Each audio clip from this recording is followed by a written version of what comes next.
Si no me equivoco, ya empezó a grabar. ¿Se va a grabar? Sí, ¿no?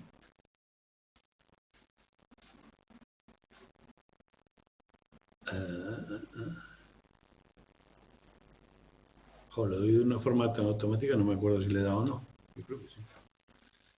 Bien, el otro día nos quedamos aquí, en los determinantes, es decir, los motivos, las cosas que perseguimos cuando hacemos algo, vienen en familias determinadas por varios factores, y dijimos que los podíamos dividir en internos, externos, innatos, adquiridos, y yo creo que vimos los internos, ¿cierto? La herencia, los instintos, la homeostasis, cualquier desequilibrio, que no, por cierto aquí falta, ¿no? Cualquier desequilibrio biológicamente importante. Homeostasis quiere decir equilibrio dinámico, dijimos. Crecimiento potencial, un motivo adquirido pero interno, es mis aspiraciones en la vida. ¿Qué quiero ser? ¿Qué quiero hacer? Que más o menos lo vas programando, te lo van programando. Y los procesos cognitivos, tenemos una curiosidad por saber cómo funcionan las cosas, por comprobar que funcionan, y la disonancia cognitiva, cuando las cosas no cuadran, sentimos malestar y la tenemos que resolver de alguna forma. Motivo para hacer cosas. Y nos quedaban, creo, que los externos, que serían dentro de los adquiridos, el aprendizaje. A lo largo de mi vida me pasan cosas buenas, malas. Si habéis dado, bueno, cuando deis aprendizaje lo veréis. El aprendizaje suele ser por las consecuencias de lo que hago. Cuando tocáis algo y te quema, no lo vuelves a tocar, y ese tipo de cosas sencillas, otras muy complejas. Y también por observación, el aprendizaje social. Hay cosas que no ves que le pasan a otros, pues bueno, observar. Obviamente, los motivos que me mueven, muchos de ellos los he aprendido. Vale. Otra, el hedonismo. Lo llevamos grabado, es innato, buscamos el placer, evitamos el dolor. Ese es el mecanismo que ya vimos históricamente, el que más se ha usado. Ahora bien, lo que a ti te da placer o te da dolor puede ser muy diferente de una persona de otra. Pero, aún así, el principio hedónico sigue funcionando, aunque no sea muy claro, y a veces no funciona o no es obvio. Por ejemplo, las conductas masoquistas o el sacrificio de la vida por un interés mayor. Algo falla ahí, al hedónico, pero a veces hay ciertas contradicciones, o bien que no sabemos dónde está el motivo real de las conductas destructivas, que puede estar escondido. Y luego la interacción social por sí misma es un motivo muy poderoso. Somos seres sociales que necesitamos a los demás para vivir y sobrevivir, y todo el tiempo estamos buscando al menos que nos acepten y, a ser posible, que nos quieran, pertenecer a grupos y todo eso. Solamente se ha comprobado, y eso es una cosa que nombra ahí, la presencia de otra persona hace que te comportes diferente. Hay un experimento que se llama efecto de la mera presencia, que es, tenían a gente dándole a una bicicleta estática, dándole vueltas. El experimento era simplemente lo que esperaban, que le dieran a la bicicleta estática. Y medían la velocidad a la que pedaleaban solos y acompañados. Y era mayor siempre acompañado. ¿Por qué? Si nadie te ha dicho que es mayor o menor, pero eso, no, eso es muy poderoso. Y luego, por último, esta X de aquí quiere decir que todo esto, en la mayoría de las conductas, hay muchos en juego. Cuando tienes hambre, por ejemplo, pues te falta glucosa, pero también depende de si puedes comer o no, de si estás en una fiesta, que se puede comer, que no se puede comer. No solo comes y ya está, ¿no? Todos interactúan y ya está. Eso es muy fácil. Y el proceso también, tenemos 3 teorías, pero las 3 se derivan, pues, de lo que ya hemos visto todo el tiempo. ¿Qué pasa cuando hay una conducta motivada? El primer autor que nombra, Riff, nos dice ya un esquema que nos sirve para todas las demás, aunque las demás dan un poco más de detalle. Pues bueno, pues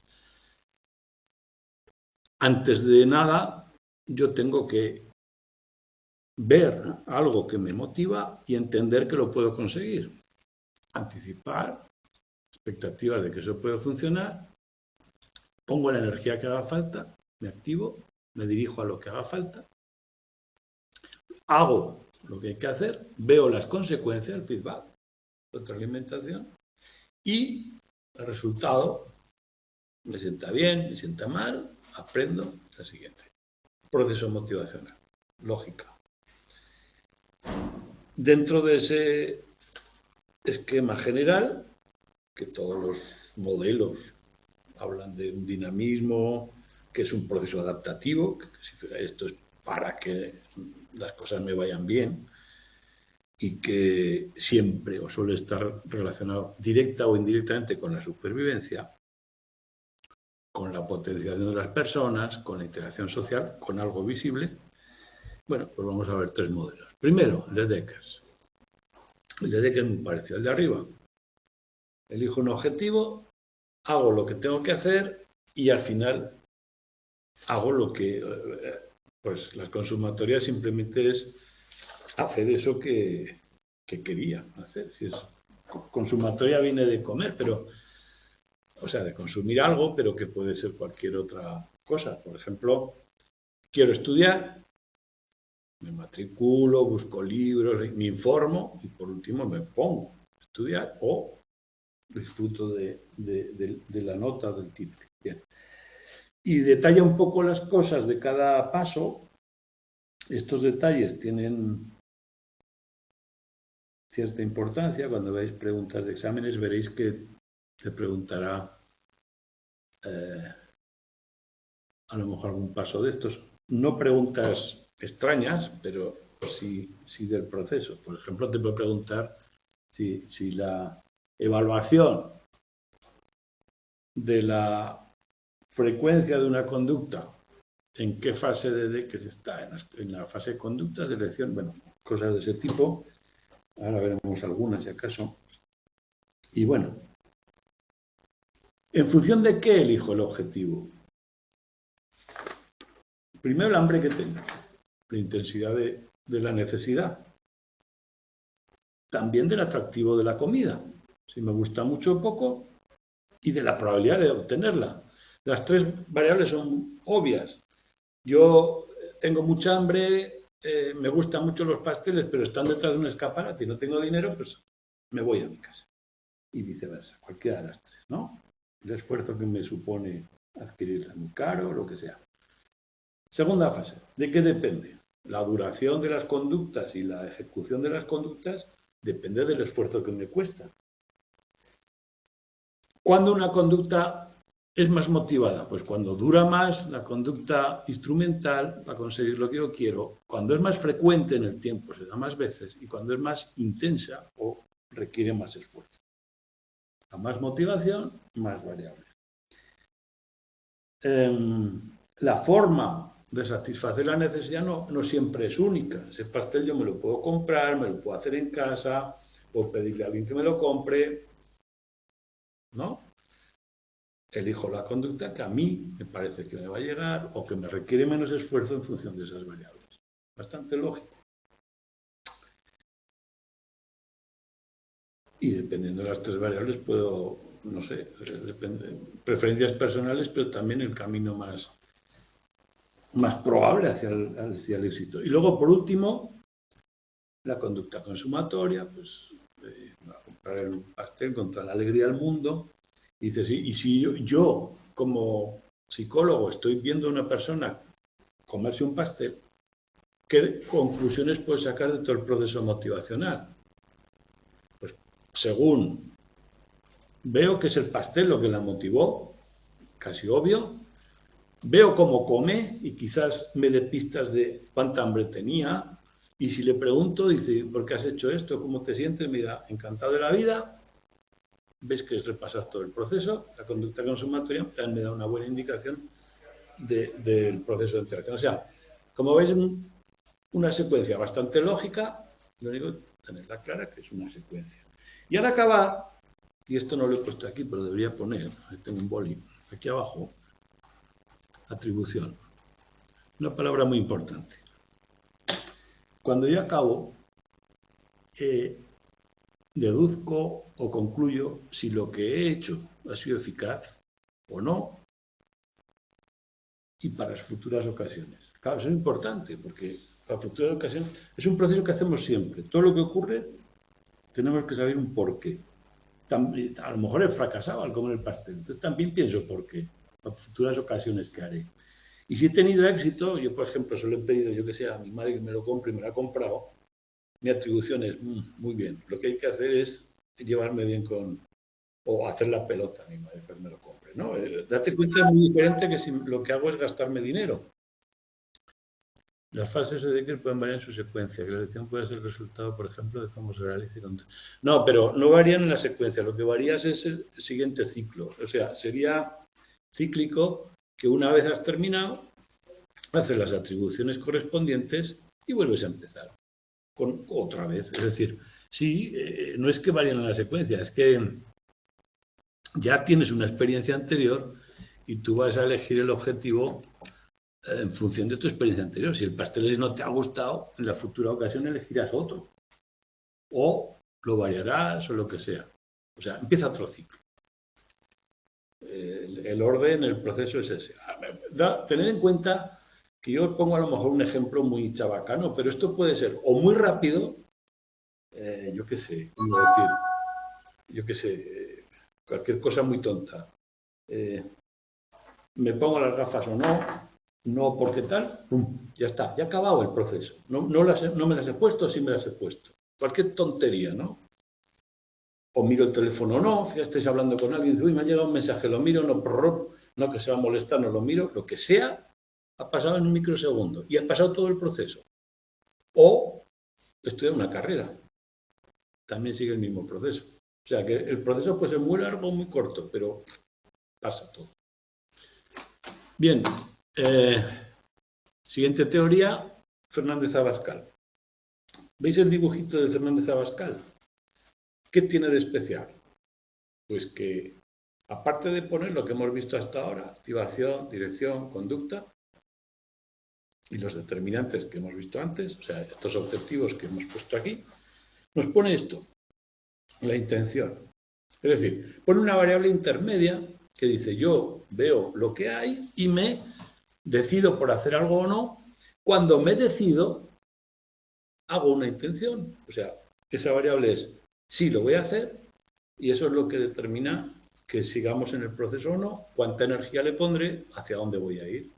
Y luego el resultado retroalimentará para las próximas veces. O sea, es un modelo similar que recoge todo lo que hemos visto de las componentes de la motivación y le añade la intención. La variable clave es la intención. La intención es una variable nueva que la he inventado. En algunas teorías se habla de ella. Ya veréis en aprendizaje y en otras asignaturas que en la teoría de Adgen y Fishbein la atención es el elemento clave de por qué hago algo. Es una teoría cognitiva. Te dice, ¿por qué haces algo? Por la intención. Dice, bueno, vale, has puesto un nombre a la voluntad. Bueno, bien, y luego la estudian en detalle. ¿De qué depende la intención? Si te obligan a comer.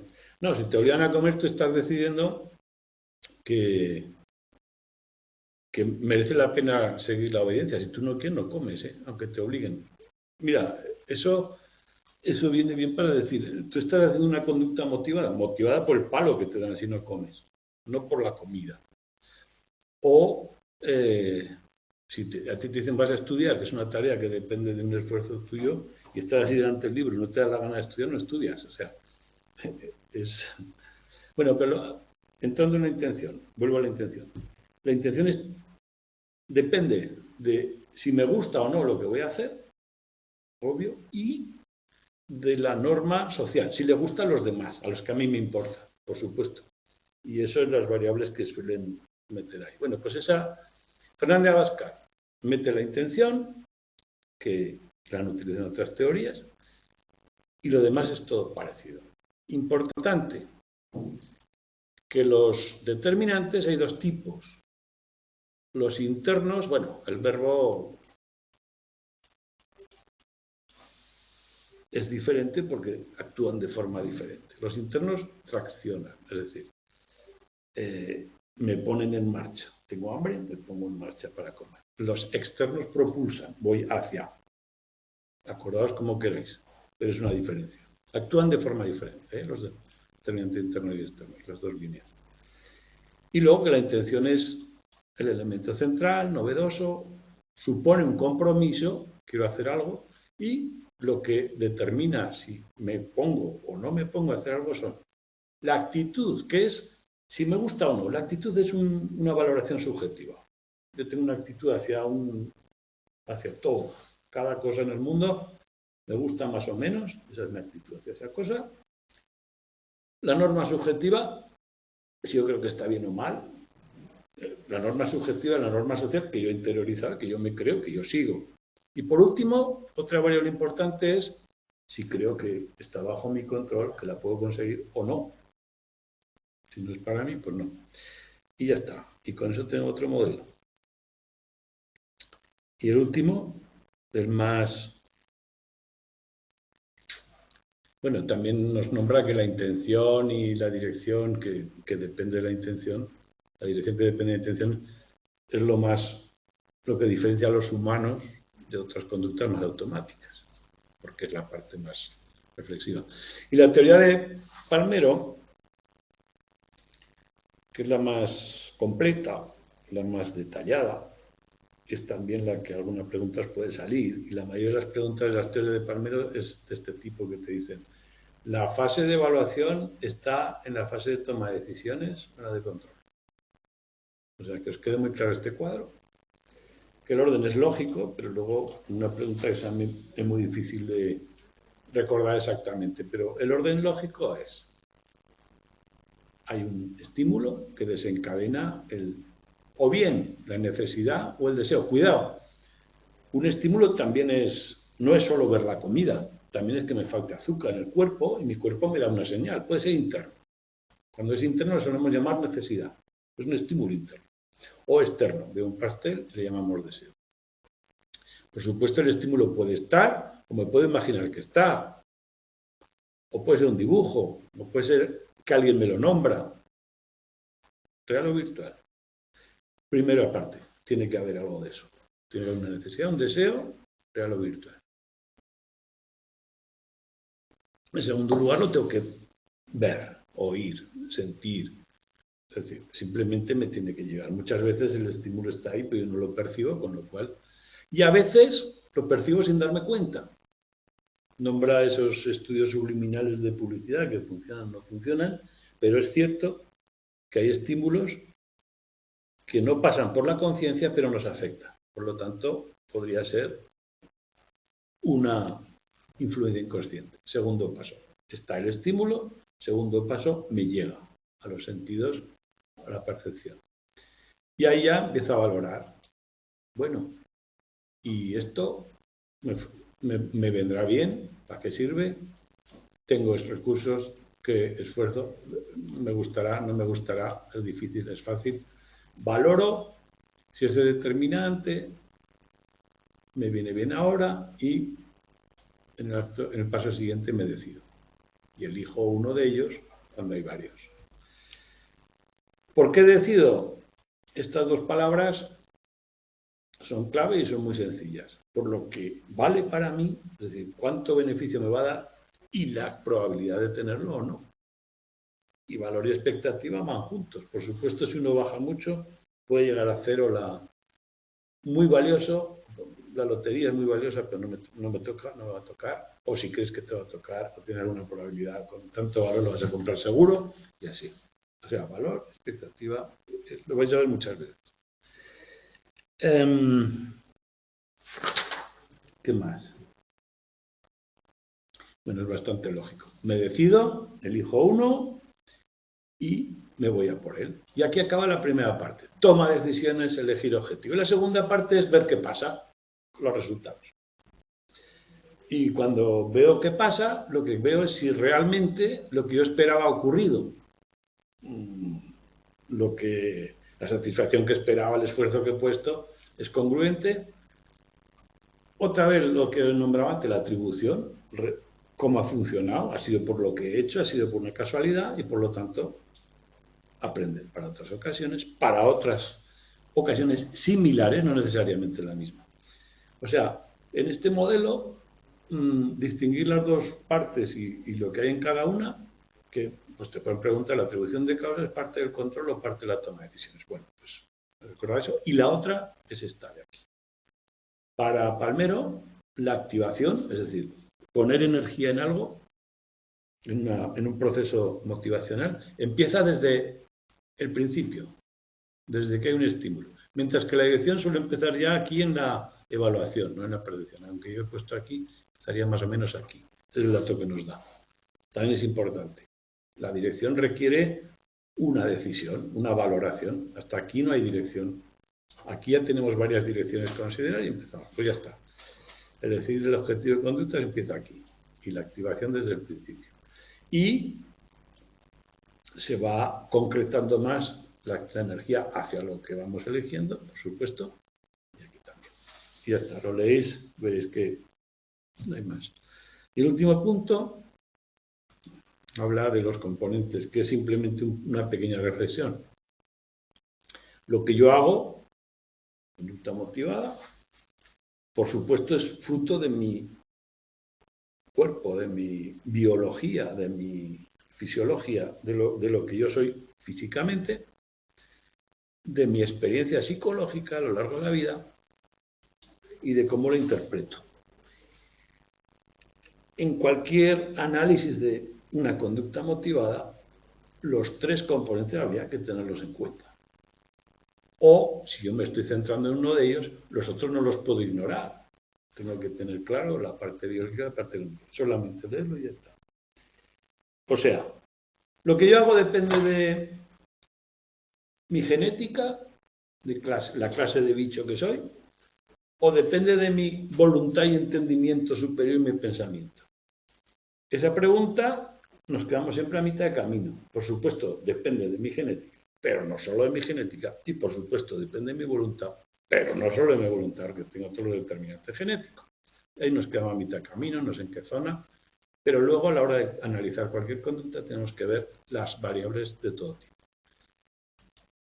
Genética, o sea, biológica, la experiencia y la forma de interpretar. Y ya está. Con eso tenemos el proceso. Fijaos que aquí acaba os pongo... aquí acaba una sección de la asignatura. Lo veis en el índice, hemos visto ya tanto fundamentos generales como los otros. Es decir, y ahora ya entramos en motivos muy concretos. Ya todo el tiempo vamos a ver motivos muy concretos. En el 6 y el 7 veremos cómo los motivos nos llevan a actuar de una forma u otra, cómo aprendemos a más motivación, más aprendizaje, ese tipo de cosas. Y eso tiene relación con la práctica 1, así que la veremos por ahí. Y la 2, que tiene relación con el tema 9, técnicas de medida, la veremos con el tema 9 a la vez. ¿Vale? Así que vamos hoy con los motivos innatos. Por lo menos vamos a entrar. De la fila que vimos en el dibujo de la clasificación de determinantes, en los innatos habíamos puesto los que vienen por herencia, que decíamos que eran instintos o fisiológicos, los que son de tipo homeostático, equilibrios internos del cuerpo similares, y los el hedonismo. El hedonismo era también una fuerza. De esos determinantes tenemos varios motivos y vamos a estudiar 4 en concreto, muy poderosos: el hambre, la sed, el sueño y el sexo. No son los únicos, se han postulado algunos más que los veremos, pero a fondo vamos a estudiar estos 4. O sea, que el hambre, la sed, el sueño y el sexo son homeostáticos, tienen una componente fisiológica, obedecen al hedonismo. ¿Veis que los determinantes, si los tienen? Vamos a ver la introducción.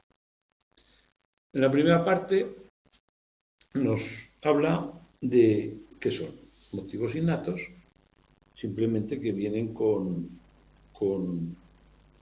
nosotros, una fuerza impulsora que viene preprogramada, que se pone en marcha con algún tipo de estímulo y que tiene un poder de subsistencia. Pues, cualquier ejemplo que tengáis, la conducta de comer es un impulso que viene conmigo pero que se pone en marcha cuando o hay hambre o hay comida y sirve para sobrevivir.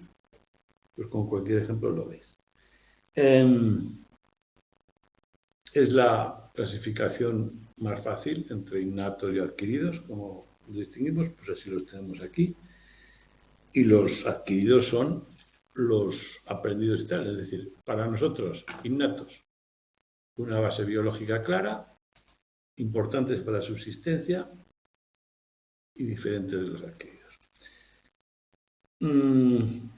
Cannon dijo, los nombró y dijo que obedecen a principios homeostáticos, a determinantes homeostáticos. Es decir, es una búsqueda de un estado de equilibrio entre algunas variables importantes para la supervivencia, pero ojo, que no es un equilibrio que tiene que estar a 12,7, sino que tiene que estar entre 12 y 7, y cuando sube, pues se ponen fuerzas para que baje, cuando baja se ponen fuerzas para que sube, un equilibrio dinámico, mantenernos en un rango dinámico mediante una retroalimentación, pues como un reloj, la temperatura la va pues parecido, ¿no?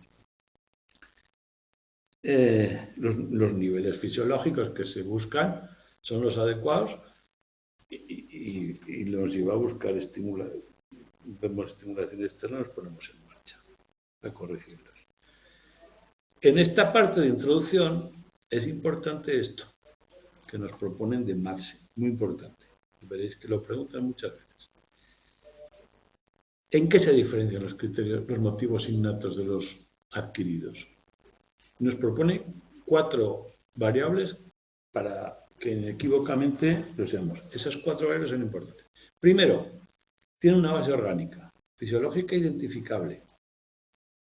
La sed los veremos. Segundo, son universales. Todas las personas del mundo tienen que tenerlas psicológicamente. Comparamos y existe. Tercero, hay unas señales que los ponen en marcha, el hambre, el alimento, que son innatas. Un niño no tiene que aprender a comer. Sí, la forma de comer, pero hambre la tiene y busca la comida. Y por último, que son esenciales para la supervivencia. Es decir, acordaros de estos criterios de Madsen, son importantes.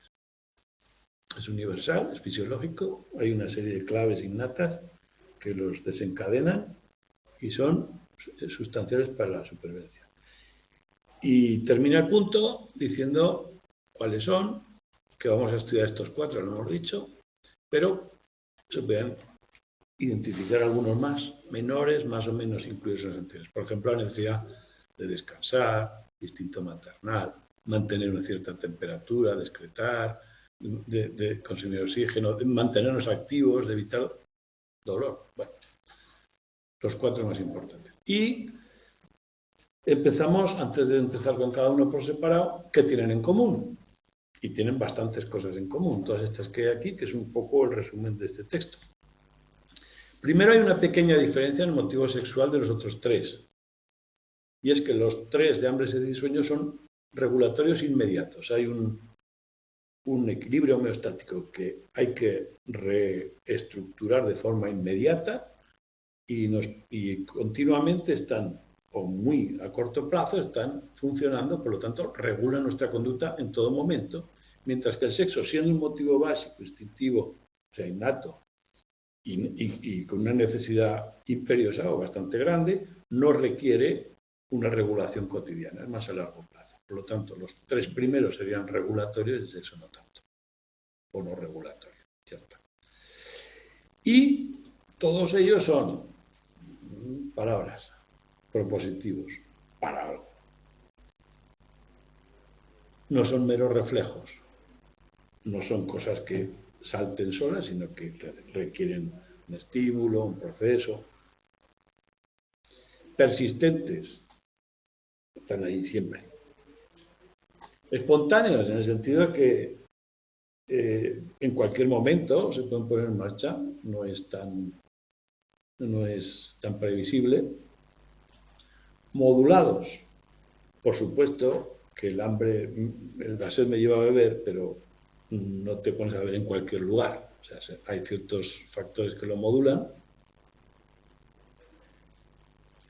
que aunque también dependan de un aparato fisiológico cuasi automático, siempre hay un paso por el cerebro que muchas veces, pues por eso yo tengo mucha sed, a lo mejor me aguanto, porque no está bien hacerlo aquí, en fin, cosas así. Persiguen objetivos concretos, es obvio. Hay una retroalimentación en todos ellos de que la cosa va bien, comes, dejas de comer, tienes esto mismo. Que hay un estímulo innatos que los desencadenan, pero también esos estímulos innatos pueden ir cambiando por el aprendizaje para algunas especies más rápido, o sea, más flexibles que otras. Pensad en lo que se puede comer y lo que no. Me pregunta una escuela de niños de 5 años y eso era un chiste viejo, pero yo creo que era real. Como ahora hay bastantes inmigrantes musulmanes y tal, y ponían, ¿este animal se come o no? Y el perrito, no, el cerdito, y no decían que sí, otros que no, porque no eran musulmanes, otros no. Eso es lo que aprendemos. O sea, estímulos innatos, pero también lo que se aprenden, y luego que de vez en cuando se inician pues eso, hay comidas, en la ocasión vamos a comer, estímulo discriminativo o no cuando tengo hambre. Pues bueno, veis que todo eso lo tienen en común todos ellos, pero vamos cada uno por separado. Todos los motivos innatos que vamos a estudiar tienen esto, vamos a verlos por separado. El hambre. ¿Para qué comemos? Para conseguir la energía necesaria para vivir, por lo tanto, es muy básico. Energía, nutrición, de todos los elementos químicos que necesitamos, mantener un peso y una capacidad de movimiento. Se supone que hay una serie de reguladores del hambre de tipo homeostático y también reguladores de la saciedad. Cuando dejar de comer, también hay que parar, que eso es más difícil. Pero bueno, es autorregulatorio y bueno, ¿para qué comemos? Pues todo esto lo vais leyendo, pero es conseguir el alimento, digerirlo, distribuirlo en el cuerpo, todas las funciones que lleva ese proceso motivacional. Lo más importante es que dentro del modelo homeostático se supone que hay dos tipos de regulación. Una a corto plazo, inmediata, que es la glucosa, y otra a largo plazo, que es la cantidad relativa de grasa en el cuerpo. ¿Cómo funciona? En la digestión se convierten los alimentos en la glucosa, que es la que aporta energía con más facilidad a las células. Entonces el hambre pues, está regulada por la cantidad de glucosa disponible en la sangre o la insulina, que es la encargada de llevarla a las células, de metabolizarla. Las señales de la cantidad de glucosa o de insulina pueden llevar a tener hambre o no, a corto plazo. Y la hipótesis lipostática a largo plazo dice que la insulina también puede traer información del porcentaje de grasa que hay en el cuerpo y hay una tendencia a mantenerlo en unos niveles estables. Esto es lo que se ha hipotetizado que es tan difícil adelgazar cuando tienes mucha comida disponible, porque el cuerpo, cuando llega a determinado peso, durante cierto tiempo lo considera como el normal y el que hay que aspirar. Entonces, cuando tú intentas bajar de peso, el cuerpo se pone a guardar y te entra hambre por la vía lipostática, te entra una hambre loca. Y dices, pero hambre tengo, pues claro. Eso es lo que se explica. O sea, en otras palabras, estamos hechos para la escasez, para cuando no hay. Y cuando hay mucho, pues, el cuerpo, como es un rácano y un tacaño, se lo alimenta y lo pide todo, ¿no? O sea, hipótesis glucostática, la falta de glucosa, hipótesis lipostática,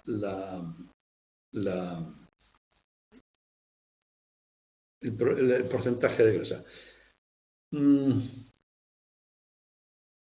Antes de seguir, muchas veces vamos a utilizar el hambre como motivo, como lo nombré alguna vez, el tiempo o el peso que tienen las ratas de laboratorio o el tiempo que llevan sin comer es una medida indirecta de la necesidad, de la motivación.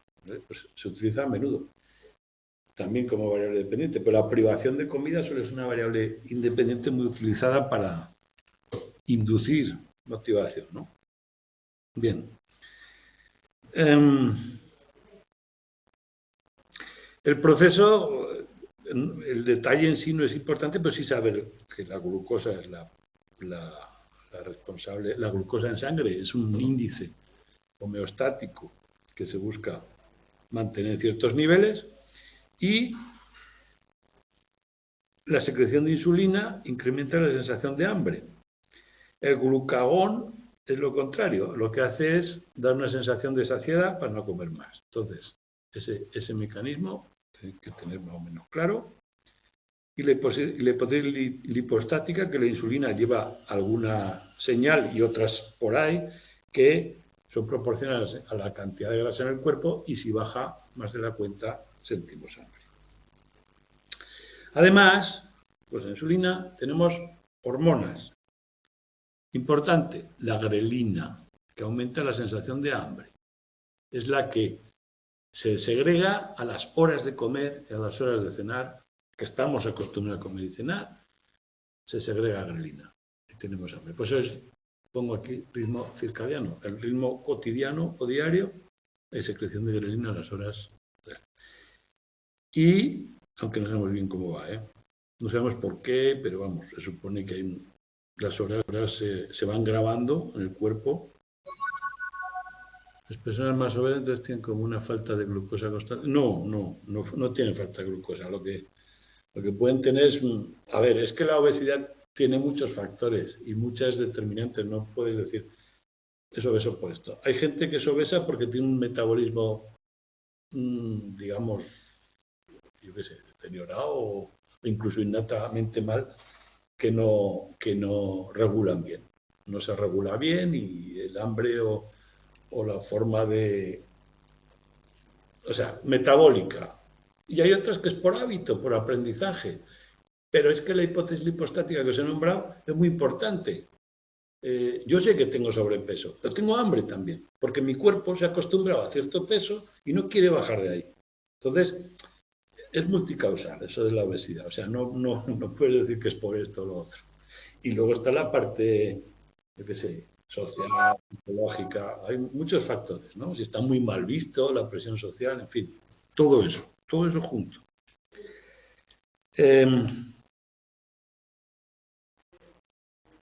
En cuanto empezamos a comer, la grelina baja. Y la leptina, al final también es el cerebro, las hormonas influyen, pero esa información llega al cerebro y el cerebro hace mira las señales que dice y dice, va, pues dale. Y ¿dónde llegan es al hipotálamo.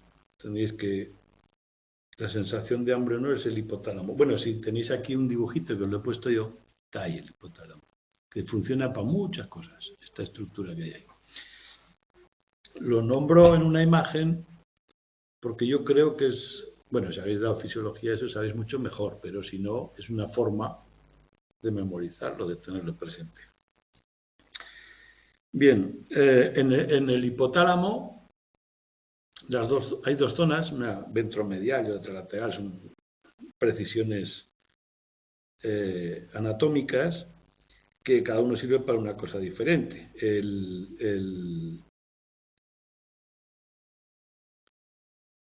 El ventromedial con el páncreas y son recíprocos, o sea, el HL, el hipotálamo lateral, los animales cuando se lesiona dejan de comer, mientras que cuando se lesiona el HVM tiene lugar una ingesta excesiva, es decir, el ventromedial inhibe el hambre, el lateral la activa. Si se estropea este, no sentimos hambre. Se estropea este, nos sentimos saciedad. Seguimos comiendo. El HL induce hambre, el HVM deprime la sensación de hambre. Y también dice que, bueno, hasta la muerte, si la lesión es grave, o la hiperfagia y la obesidad, ves, ahí tienes otra. Una lesión ahí puede dar obesidad. Y luego dice que el HBM, el ventromedial, el hipotálamo ventromedial, también influye en la palatabilidad de los alimentos.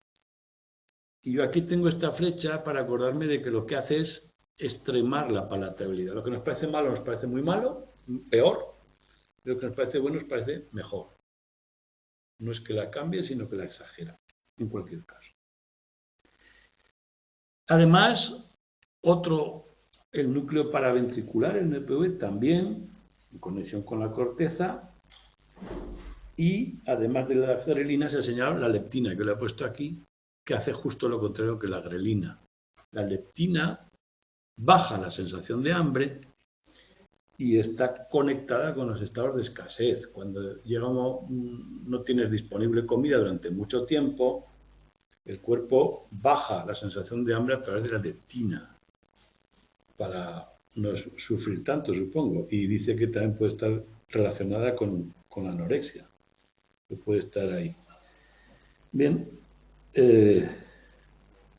la leptina tiene un efecto más a largo plazo, la LP, más permanente, igual que la grelina hemos dicho que era justo a las horas de comer. La leptina es un efecto más a largo plazo, no va con ningún periodo, y bueno, se complementa con todo lo demás, con la insulina, todo es inversor.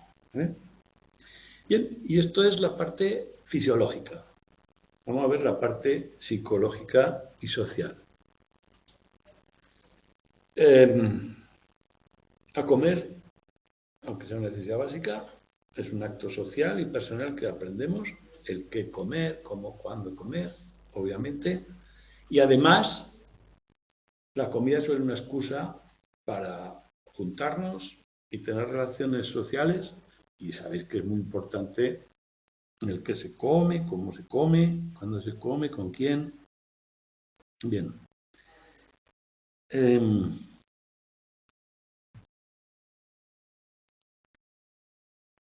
Hay una serie de efectos. Por supuesto, primero, los sabores. En general, el dulce y el salado, de forma innata, los preferimos.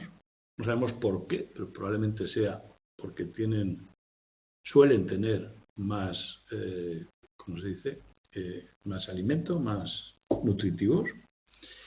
Y el amargo y el ácido los solimos rechazar más porque suelen estar relacionados con ciertas sustancias venenosas o putrefactas que no nos sientan bien. Quizás no sabemos si es tan innato como el positivo del dulce salado.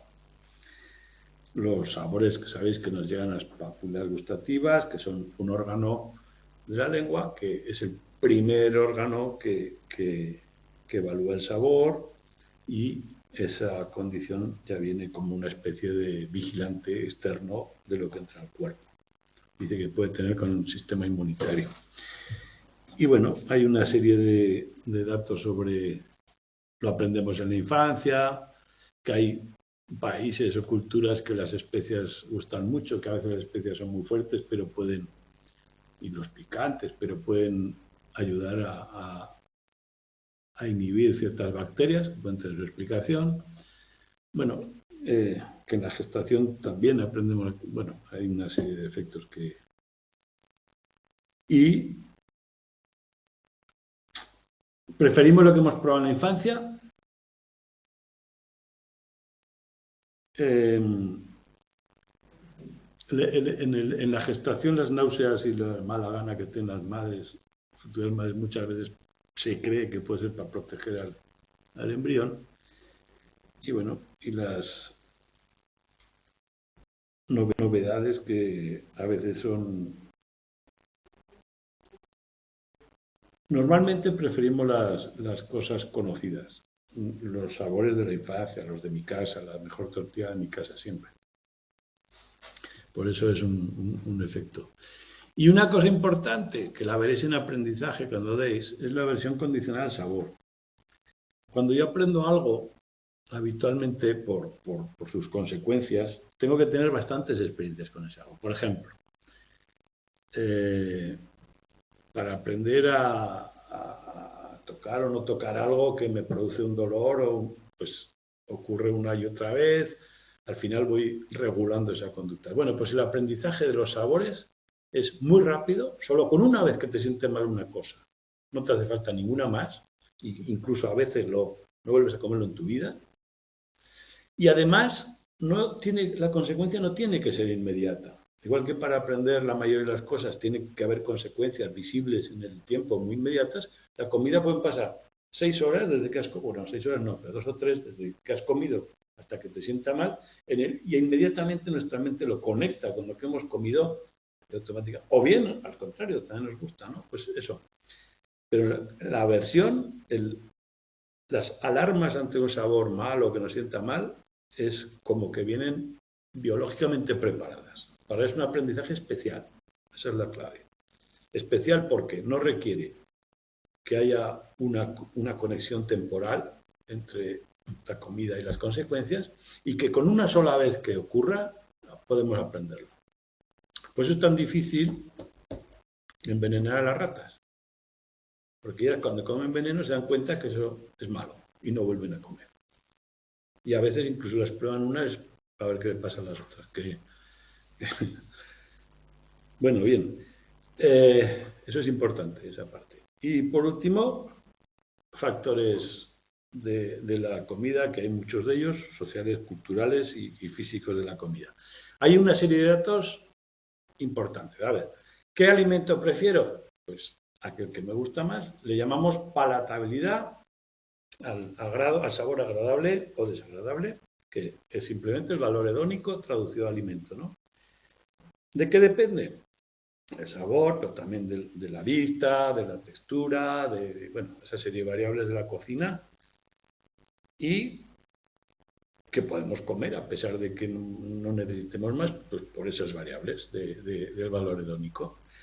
Datos que tenemos. A mayor variedad de alimentos disponibles, comemos más. Si pones una mesa con 200 cosas, probablemente comas más que si pones 2. Importante. Importante lo digo porque, aunque parezca evidente, lo preguntan. Segundo, saciedad sensorial específica. Si tú pones todos los días la misma cosa, ¿qué ocurre? Cada vez comes menos, excepto ciertas excepciones que estamos acostumbrados a comer, pero bien, cada vez menos. Pues cuando un alimento se repite o solo está eso durante mucho tiempo, cada vez comes menos. Eso se llama saciedad específica. Y, ¿qué más? Bueno, eso que algunos, por hábito, no se produce eso, porque acompañan siempre, como el pan que dice ahí, todo eso. Bien. Sociocultural. La comida es un acto social, muchísimas veces. A ver, también pese a no poder comer otra cosa. Comerías menos que si lo tuvieras con muchas otras cosas. O sea, sí, comerías menos igual. O sea, las personas que por lo que sea se han visto, yo qué sé, te has quedado en un barco solo durante un mes y solo tenías pescado, comían menos igual. Y sociocultural, a más gente haya, más comen más también. Otro efecto de la interacción social. Eso es dato. Luego los horarios. Sabemos que en cada país tenemos unas horas y ya hemos visto la grelina, pues psicológicamente, sin grelina, también. Ahora se come, ahora no se come. ¿Cómo vas a comer ahora si no es hora? Pues esas cosas. Por supuesto, los sabores, los alimentos son muy sociales, que se puede comer, ¿no? Cuando alguien te dice, oh, qué mal comen en Alemania, no es verdad, no comen mal, comen muy bien. Lo que pasa es que cada uno está acostumbrado a unos sabores, a unos alimentos, y cada uno los suyos, no hay más. Los alemanes no creen que en España se coma mejor. Ellos creen que en Alemania se come en España mal, ¿eh? Eso es muy relativo. Pero bueno, lo tenemos tan afianzado y es sociocultural. Y por supuesto la presión social, la publicidad, porque que comen mal, créeme, vivo aquí. Pero tú eres español, mi amigo.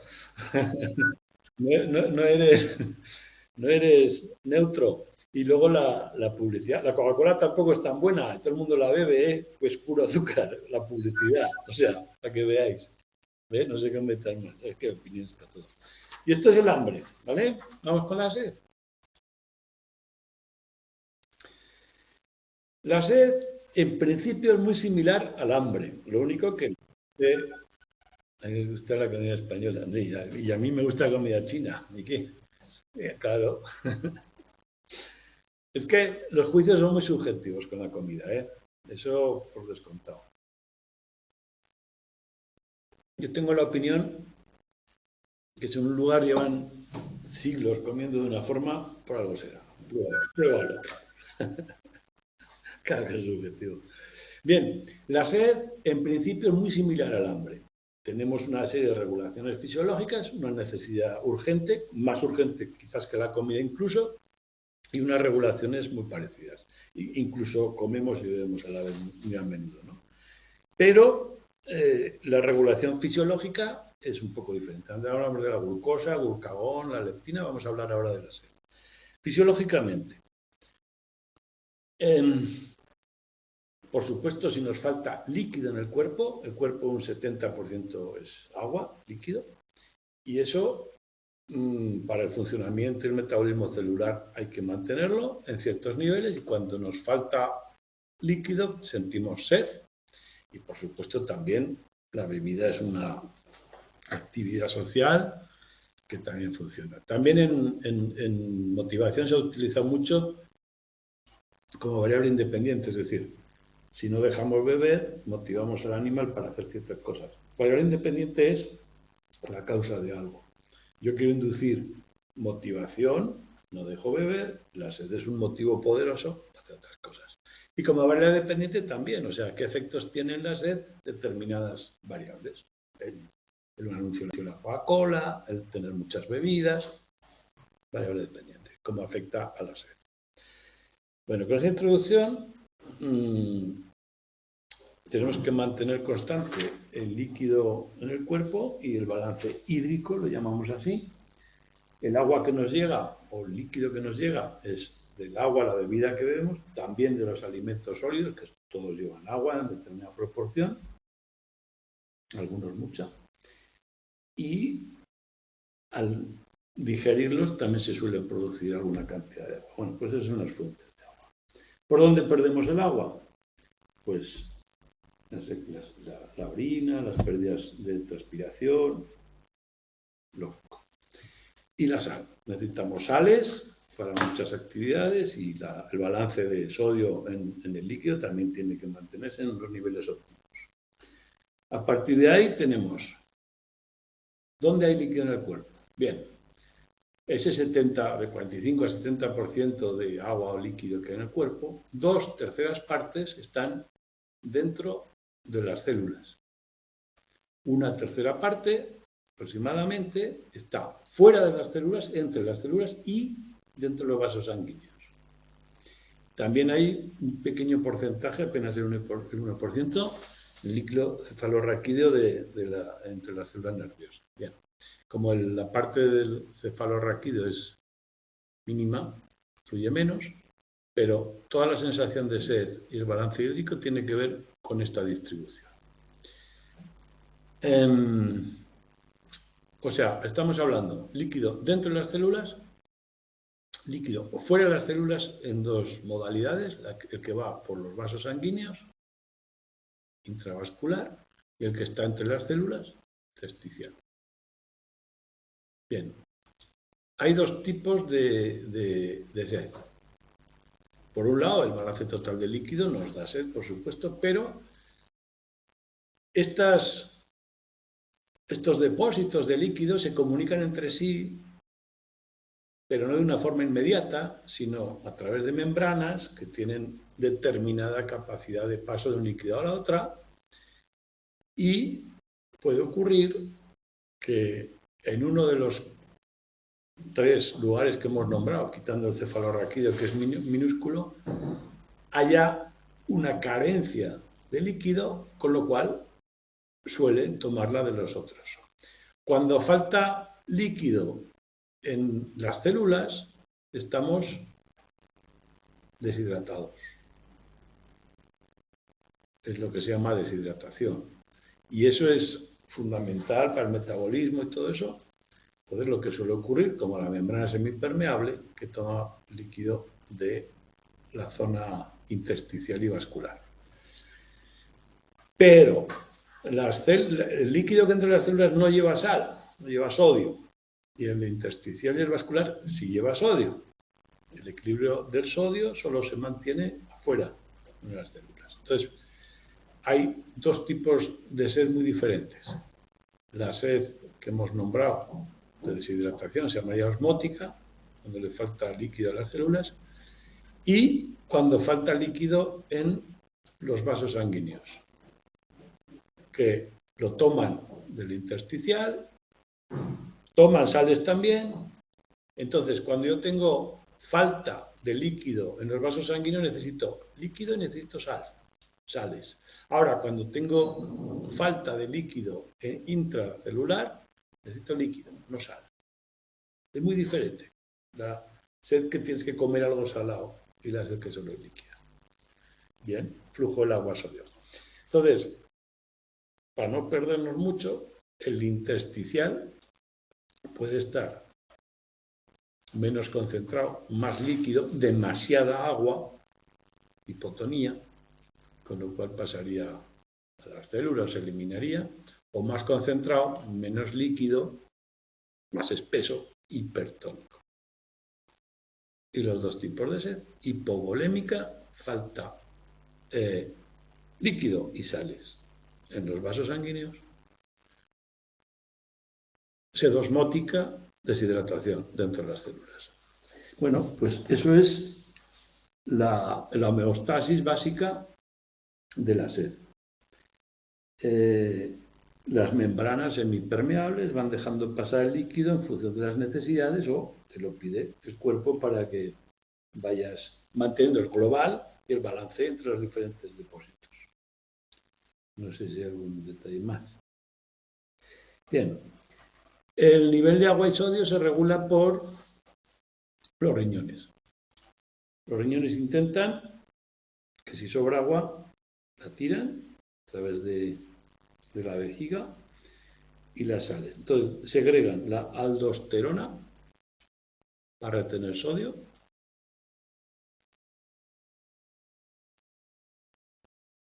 y de la neurohipófisis se segrega la vasopresina para retener agua cuando tenemos escasez. Son, como podéis ver, dos nombres que van en contrario, bueno, que tienen sus funciones muy concretas. No son tan al detalle, pero bueno, ahí están, hay que saberla. Yo lo resumo así. La aldosterona sirve para retener el sodio, para no expulsarlo, y para retener el agua, la vasopresina. Bien.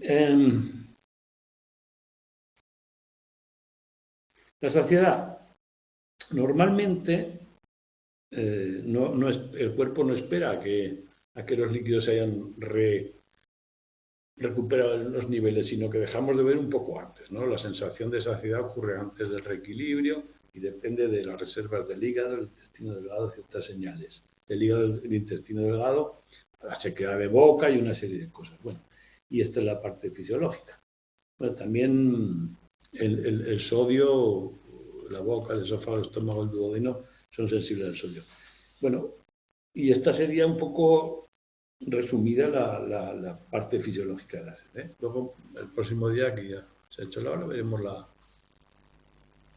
la sed secundaria, o sea, la social, porque veremos los factores socioculturales. Y veremos el sueño y veremos el sexo, ¿vale? Nos vemos el próximo jueves. Estas presentaciones, si las tenéis en las grabaciones, las tenéis en la página de Ágora. O sea, en la página